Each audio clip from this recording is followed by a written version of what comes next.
You and the president have suggested that we'll approach normality toward the end of the year. What does normal mean? Do you think Americans will still be wearing masks, for example, in 2022? You know, I think it is possible that that's the case. And again, it really depends on what you mean by normality. Right, that's what I want you to define exactly the way it... Yeah.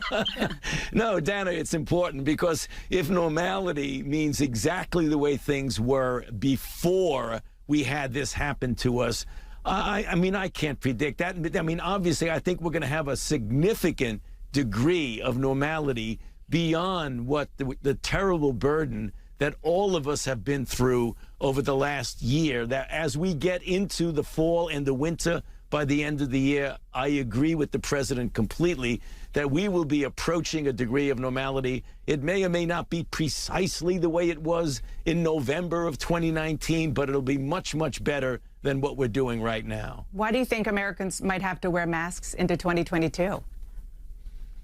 You know, because it depends on the level of dynamics of virus that's in the community, and that's really important.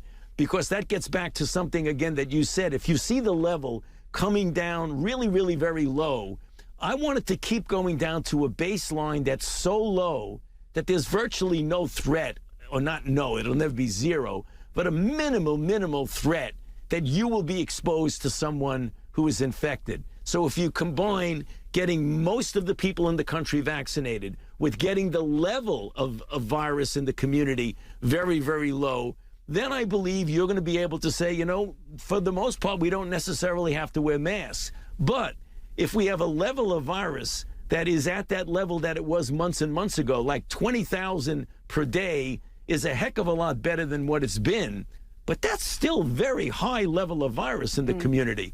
I want to see it go way down. When it goes way down and the overwhelming majority of the people in the population are vaccinated, then I would feel comfortable in saying, you know, we need to pull back on the masks. We don't need to have masks.